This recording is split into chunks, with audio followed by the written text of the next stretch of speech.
Hello guys, a very very good evening to all of you. Welcome back. So आज के session के अंदर हम लोग समराइज करने वाले हैं unit number 15 which is company accounts 2, right? So in our previous session where we talk about company account 1, basically features of company, type of share capital, type of shares, and type of companies and IPO process and others. I hope सभी ने वो session आपका देखा होगा, ठीक है? तो आज हम लोग बात करेंगे कंपनी अकाउंट्स 2 की। सो जहां पे अगेन फिर से हम लोग बात करने वाले हैं फाइनल अकाउंट्स के बारे में, ठीक है?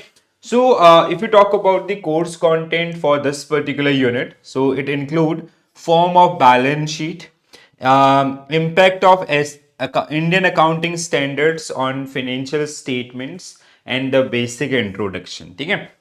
तो ये कुछ एरियाज आपका which are generally part of this particular unit, right? तो कुछ चीजें हमने मतलब यहाँ पे आपको काइंड ऑफ रिपीटेटिव मिलेंगी, फाइनल अकाउंट्स या आपका फॉर्म ऑफ बैलेंस शीट, जिनके बारे में हमने पास्ट में भी डिस्कशन किया हुआ है, ठीक है? सो एंड बहुत सारी चीजें आपको नई भी आपको यहाँ पे देखने के लिए मिलेंगी। सो if you talk about companies in India. So, like they are generally known as incorporated association, which is a feature of company. Or companies are artificial person which is created by law, and law is Companies Act 2013. ये हमने कल समझा था, ठीक है? So, Section 20 of Companies Act 2013, which define a company as a company, right? तो हम जो कंपनी आपका कौन होगी उसके बारे में जो डिस्कशन था आपका सेक्शन 20 के अंदर, जिसको हमने पिछले सेशन में आपका डिस्कशन किया हुआ है, ठीक है? So now preparation of final accounts of a company which is part of your course curriculum in this particular unit. तो जहां पे I hope you guys remember that particular one कि जो सेक्शन आपका 128, ठीक है? So there are two section, section 128 and section 129 of companies act 2013, जो आपका डिफाइन करते हैं फाइनल अकाउंट्स को। या जैसे सेक्शन 128 जिसके हिसाब से कुछ रिपोर्ट्स जो आपको प्रिपेयर करनी होती है, एंड कैसे प्रिपेयर करोगे, they are generally part of section 129, ठीक है? जिनका फॉर्मेट आपका यहाँ पे दिया गया है, ठीक है?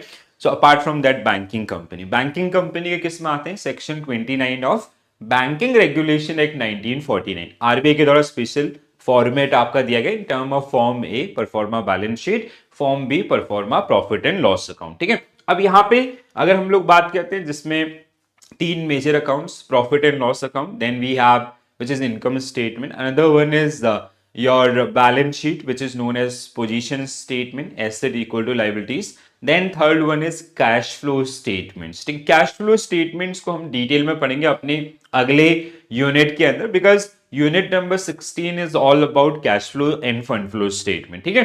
तो I give you a brief about this particular one, right?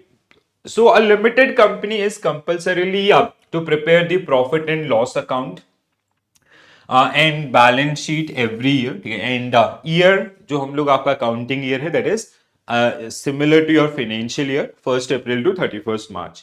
Under Companies Act 2013, Section 128, make it compulsory for company to keep certain books of accounts like these. And while Section 129 govern the preparation of these final accounts, right? So Section 129 state that the financial statement shall give true and fair view of the state of affairs of a company or companies, comply with the accounting standards notified under Section 133 आपका, ठीक है? तो कहीं ना कहीं आपको जो format है वो फॉलो करना होगा, and while you prepare your final accounts you have to follow the accounting standards which are generally stated under section 133 of Companies Act 2013. अगर हम लोग फॉर्मेट की बात करते हैं यहाँ पे, ठीक है? तो दिस इज द फॉर्मेट, ठीक है? सो अगर हम लोग पहले हम लोग बात करेंगे बैलेंस शीट के ऊपर, so name of the company, suppose that XYZ company, right? Balance sheet as at जो भी आपका वैल्यूज है और रुपीस आपके, ठीक है? तो इसमें अगर हम लोग देखें, फर्स्ट आपका फॉर्मेट क्या होगा? Equity and liabilities, right? तो equity and shareholders fund basically, ठीक है? देन शेयर होल्डर्स फंड्स आपका share capital which we raise through the IPO or FPO or from the public, ठीक है? देन आपका रिजर्व एंड सरप्लस, ठीक है? Profit gain from the previous years, money received against share warrants, so these are generally part of your shareholders fund. ठीक है, then we have share application money pending allotments. So this is kind of called up capital which owes by the investors to the company. We have non current asset, मतलब जो long term assets हैं organisation के, जैसे long term borrowings आपकी हैं, ठीक है, sorry non current liabilities आपका. So non current liabilities means जो आपका which are payable more than 1 year, जैसे आपका टर्म लोन है, बॉन्ड्स हैं, अदर्स. तो जैसे long term borrowings, deferred tax liabilities, other long term liabilities, long term provision, current liabilities, short term borrowings, trade payables, other current liabilities, short term provisions, and इन सब का आपका total. ठीक है, so if you talk about the liability side of the balance sheet, तो हमने एक equation समझा था, asset equal to liabilities plus owners equity. तो that second side liability plus equity which include these particular areas. तो उनके numbers figures तो इस तरीके से आपको प्रेजेंट करने होते हैं. ठीक है, then if you talk about the asset side, तो first we have non current assets. ठीक है, so non current assets which means these are the assets जिनके benefits आपको long term होंगे, they are part of balance sheet asset side. ठीक है, जिनको हम लोग आपका रखते हैं, जैसे प्रॉपर्टी, प्लांट्स, इक्विपमेंट्स, गुडविल, या ये जो लिस्ट आपको दिया गया, जैसे फिक्स एसेट, टेंजिबल आपका, प्रॉपर्टी, प्लांट्स, इक्विपमेंट्स, इंटेंजिबल आपका, ठीक है, goodwill, copyright, patents, trademarks, capital, a work in progress, intangible asset under development, जैसे रिसर्च वर्क एंड अदर्स, आपका नॉन करेंट इन्वेस्टमेंट्स. ठीक है, इसके अलावा deferred tax assets, long term loan and advances, other non current asset. ये जो deferred tax है आपका, ठीक है, it can be liability, it can be asset. Deferred tax क्या होता है बेसिकली, जैसे आपका जो इनकम टैक्स है और जो अकाउंटिंग जो स्टैंडर्ड्स हैं, कई बार उनका जो इनकम रिकॉग्निशन है कई बार डिफरेंट डिफरेंट हो जाता है. Let's say deferred tax asset कब होगा, let's say in the previous financial year your liabilities, your tax liability was supposed at 10 crore rupees and tax paid by the organization is 12 crore rupees. ठीक है, 10 करोड़ रुपए का liability था tax का, आपने 12 करोड़ के टैक्सेस पे किए थे, तो आपका 2 करोड़, जो 2 करोड़ है दैट इज योर एसेट. अगर रिवर्स केस होता है कि आपका लाइबिलिटी था 15 करोड़ एंड आपने पे किए हैं 10 करोड़, सो 5 crore is liability in that particular case आपका. ठीक है, अगर हम लोग बात करते हैं करंट एसेट का, तो नॉन करंट एसेट यहाँ पे current asset, current investments, inventories, stocks जिनको बोलते हैं, trade receivables, bills receivables, cash and equivalents, short term loan and advances and other current asset. तो इस तरीके से आपको किसी भी कंपनी की बैलेंस शीट को अगर आप इंडिया में देखते हैं, so you will see the same format. तो ये तो आपका बैलेंस शीट. ठीक है, अब दूसरे, अब यहां से क्वेश्चन आपको बहुत बार मिलेंगे, जैसे gold and silver comes under which है, तो ये आपका एसेट्स है. ठीक है, and it is comes under the investments. ठीक है, इसके अलावा अगर हम लोग बात करें जैसे अदर्स भी आपका, मतलब कई बार वो डिफरेंट डिफरेंट हेड्स के ऊपर क्वेश्चन आपको पूछ लेते हैं. दूसरी तरफ अगर हम लोग बात करें आपका प्रॉफिट एंड लॉस अकाउंट. ठीक है, so statement of profit and loss account. ठीक है, जिसमें आपका जहां से आपका नेट इनकम और लॉसेस डिफाइन होंगे, तो इसमें क्या क्या चीजें रहेंगी, रेवेन्यू फ्रॉम ऑपरेशंस. ठीक है, revenue from operations means gross profit, right. So gross profit, net sales minus direct cost which is cost of goods sold. Then we have other income, indirect other incomes like commission received और आपका interest receive and others, total revenue. Then expenses आपका. ठीक है, so इस सारे expenses जिसमें cost of material consume, purchase of stock and trade, changes in inventories of finished goods, work in progress and stock and trade, employee benefits expenses, finance cost, depreciation and amortization expense and other expenses. ठीक है, total expense आपका यहाँ पे count करेंगे. Then we have profit before exceptional and extraordinary items and taxes. Then we have exceptional items, profit before extraordinary items and taxes. Then we have extraordinary item, profit before tax आपका. ठीक है, then tax expenses, current tax and deferred tax. Then we have profit loss for the period for the counting operations, profit and loss from discounting operations. Then we have tax expenses of discounting operation, profit or losses from discounting operation, profit and loss for the period and earning per share equity wise basic and diluted. तो ये आपका जो कहने गए अगर आप किसी भी इंडियन कंपनी के बैलेंस शीट को ओपन करेंगे एंड उसका प्रॉफिट एंड लॉस स्टेटमेंट को देखेंगे, ठीक है। तो बैलेंस शीट हमने आपका पिछला डिस्कस किया and this is all about your profit and loss statement, ठीक है। तो ये जो बेसिक्स आपके हैं which are generally part of your unit number 15 which is company accounts 2।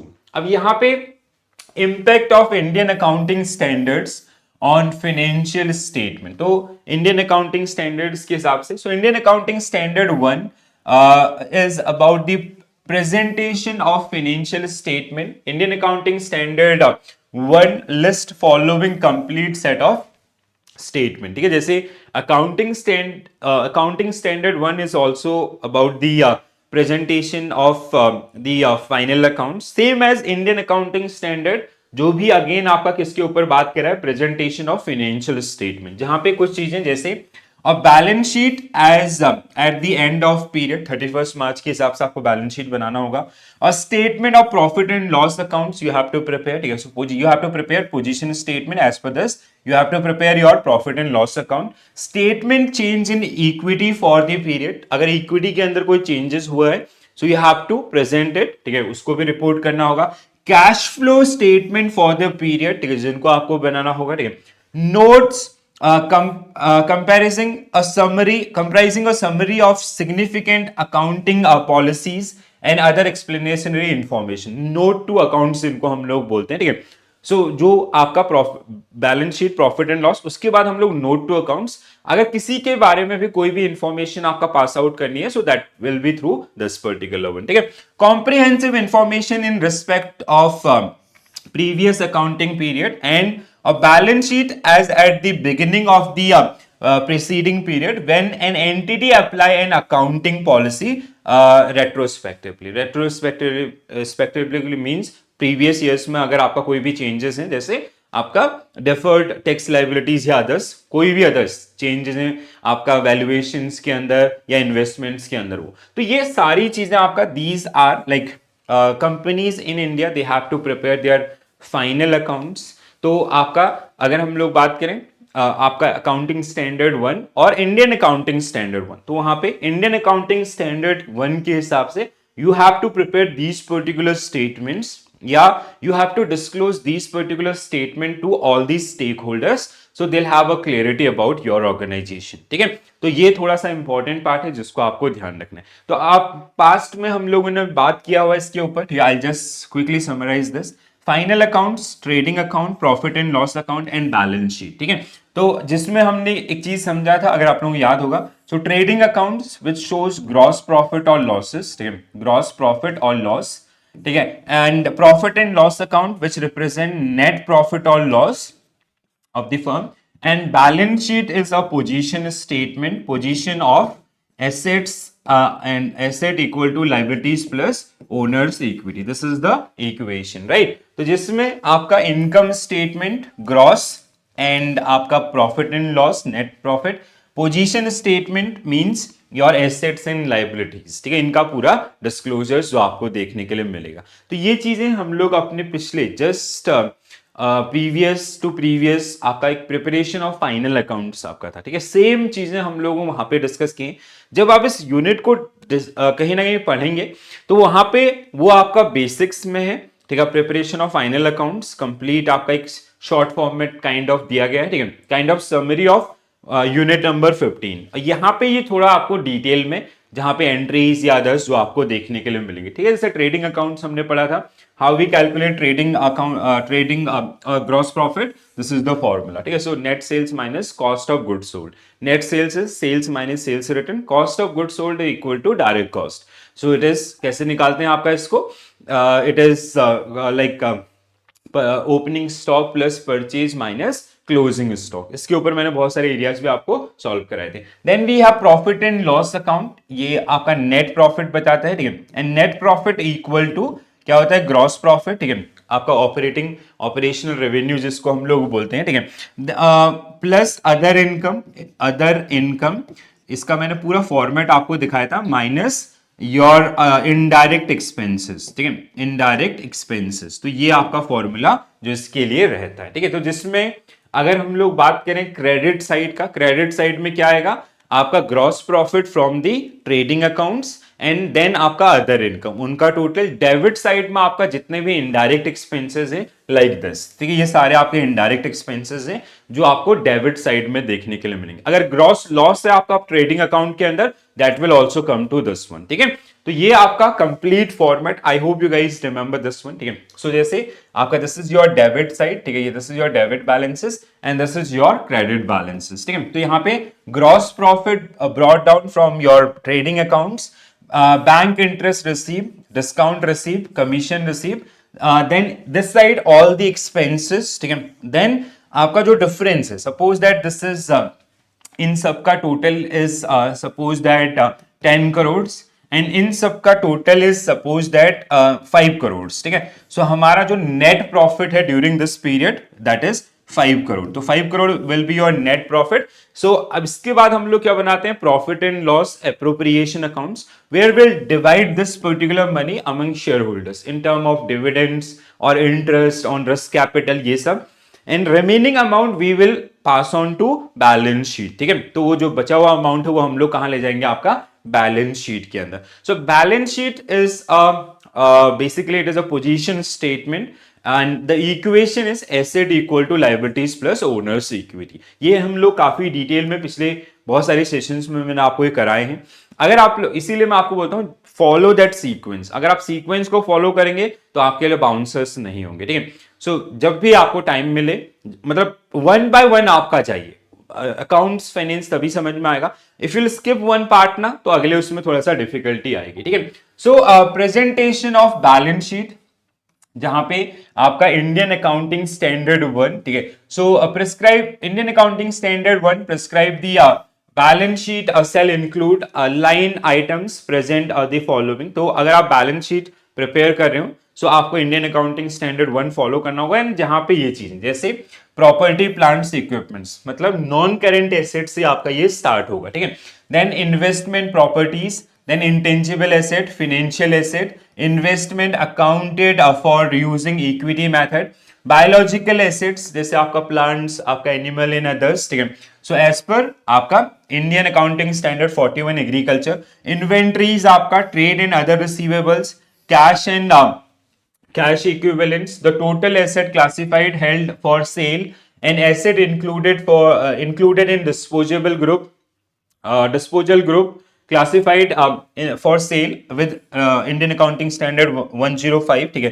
Trade and other payables, provisions, financial liabilities, liabilities and assets, deferred tax liabilities, liabilities included in the disposal group classified as held for sale, non-controlling interest, and issue capital and reserve attributions to the owners of the parents, ठीक है। तो ये आपका format which we have to follow. अब अगर आप book को खोलेंगे तो यही सारी चीजें आपको वहां पे काफी ज्यादा डिटेल में एक्सप्लेन किया गया। And this unit, if you open this unit ना, you'll see around 40 to 50 pages for company account 2, जहां पे ये हर एक पॉइंट्स को आपका डिटेल में कहीं ना कहीं आपका एक्सप्लेन किया गया, ठीक है। So balance sheet equation we have already covered this particular one at least 2 time, और काफी डिटेल में हमने इसके ऊपर मॉड्यूल बी का पहला यूनिट आपका है जहां पे इन चीजों को हमने बहुत अच्छे से समझा। अगर आप लोगों ने नहीं देखा है तो this is my humble request to all of you guys, please do watch that one and never skip any part, ठीक है। अगर आप एक पार्ट स्किप करोगे तो बाउंसर्स हो जाएंगे। Now the third one is, जैसे हमने स्टार्टिंग में बात किया था कि as per Indian accounting standards companies they have to prepare their cash flow statement also, ठीक है। So cash flow statements are basically these are inflows and outflows of cash and equivalents पूरे accounting period के, जैसे accounting period 2023-24, तो starting में आपका कितना cash था, एंड में कितना कैश था, ठीक है। तो अब ये जो एक्टिविटीज हैं, ठीक है, अगर हम लोग इसकी बात करते हैं तो यहाँ पे we have to accounting standard. So as per accounting standard 3 and Indian Accounting Standard 7, ठीक है। So companies they have to prepare their cash flow statements, which is further like cash flow statement is basically in and out of cash during that accounting period or changes in the position of cash and equivalents, ठीक है। तो in means जैसे हमने कोई sales किया that is in for the organization, हमने कोई property बेची, हमने कोई आपका इन्वेस्टमेंट बेचा that is in, out means आपका let's say we purchase some raw material, we purchase some property plants equipments goodwill patents, और suppose that we have taken some we have paid off some loan or we have buyback shares, so they are generally out. तो अब यहाँ पे थोड़ा सा journey को complex बनाया गया। यहाँ पे जो बैलेंस शीट सॉरी जो कैश फ्लो स्टेटमेंट से as per these accounting standards, so their presentation is further divided among three part. तीन पार्ट कौन कौन से? First one is operating activities, so these are core revenue generating activities, right. So ये आपका core revenue generating activities like sales and purchase और expenses toward sales and purchase, right. दूसरा investing activities like investment in property plants goodwill copyright patents. तो let's say अगर हम कोई property खरीद रहे हैं, सो दैट इज आउटफ्लो। अगर हम कोई एग्जिस्टिंग आपका बेच रहे हैं, that is inflow from your investing activities, ठीक है। तीसरा आपका financing activities, if you talk about financing activities, so they will have direct impact on your liabilities and equity, ठीक है। इनका डायरेक्ट इंपैक्ट कहां पे देखने के लिए मिलेगा आपको? कंपनी की आपका इक्विटी या changes in equity and changes in liability. जैसे लेट्स से हमने आपका एक शेयर इशू किया, ठीक है, हम अपनी कंपनी के शेयर्स इशू किए वर्थ रुपीज 50 करोड़। तो आपका 50 करोड़ से क्या होगा? इनफ्लो होगा and you'll that will increase your number of share holders, ठीक है। हमने बैंक से 5 करोड़ रुपए का लोन लिया, so that will increase your liability by 5 crore rupees and that is inflow. हमने शेयर्स बायबैक किए 5 करोड़ के, तो that is outflow and that will reduce your number of share holdings. तो ये इस तरीके से आपके काम करते हैं। नाउ जो कैश फ्लो स्टेटमेंट्स है, इसके ऊपर हमारा एक डेडिकेटेड यूनिट है जस्ट आफ्टर दिस वन, ठीक है। तो यूनिट नंबर 16 आपका है, that is all about cash flow and fund flow statement. तो जहां पे हम इसको डिटेल में आपका डिकोड करेंगे कि ऑपरेटिंग एक्टिविटीज में क्या क्या एक्टिविटीज आती हैं, फाइनेंसिंग में क्या आती है, इन्वेस्टिंग में क्या आती है, ठीक है, और आपका cash flow and fund flow के बीच में क्या डिफरेंसेस होता है। So that we are going to discuss in our upcoming unit which is unit number 16, right. So I hope कि सबको ये सारी चीजें समझ में आई होंगी, ठीक है। और देखो गाइस, अगर आपको थोड़ा सा भी डिफिकल्टी हो रहा है, do mention your queries into the comment section, first thing. Second आपका कि do not miss the flow, ठीक है। जिससे ये जो यूनिट वाइज आपको कराने के पीछे रीजन ये है क्योंकि these are interlink, specially module A and B, ठीक है, ये आपका इंटरलिंक है एक दूसरे के साथ। तो यहाँ पे आपको उस फ्लो को फॉलो करना पड़ेगा। When you will be in module D तो कोई टेंशन नहीं लेना है, सी में आपका स्टिल इट विल वर्क, ठीक है। बट ए एंड बी आपका, जिसको बी मॉड्यूल को समझने के लिए आपको ए को या बी का भी जो सीक्वेंस है उसको आपको फॉलो करना पड़ेगा, ठीक है। तो कैसा लगा सेशन जरूर बताएं कमेंट्स के थ्रू, एंड अगर आपकी कोई क्वेरीज हैं तो you can also share your queries into the comment section. और अगर आपको चीजें पसंद आ रही हैं, do share this particular one with your fellow bankers also, ठीक है। And from this week onwards we will have classes for PPB and RBWM in Indian economy also. तो रेगुलर बेसिस पे आपके लिए क्लासेस मिलती रहेंगी, ठीक है। Do consume this content and if you need any help feel free to ask, ठीक है। टेलीग्राम ग्रुप आपको दिया गया है, you can send your queries to us, ठीक है। आप अपनी क्वेरीज हमें शेयर कर सकते हैं, या फिर अगर कोई और भी कंसर्न है वो भी आप हमारे साथ शेयर कर सकते हैं। तो आज के लिए इतना ही करेंगे guys. So I will see you tomorrow at 7 PM। हर दिन आपका 7 बजे आपका ये वीडियो आपको मिलता है, और आपको भी उसी तरीके से अपना शेड्यूल फिक्स करना है। आई एम नॉट सेइंग कि आप 7 बजे देखो, if you are comfortable 10 PM आपका, ठीक है। अगर आप अर्ली मॉर्निंग में है, अर्ली मॉर्निंग में, तो मेरा शेड्यूल फिक्स है, दैट इज 7 PM, ठीक है। मेरे जो ऑफिस वर्क है उनके बाद मेरे को इतना टाइम मिलता है। आप अपने हिसाब से चीजों को प्लान कीजिए, बट रेगुलर बेसिस पे कंज्यूम करें, तो that is definitely going to help you, right. तो आज के लिए इतना ही कहते हैं। This is it, bye bye, take care all, have a nice day, thank you.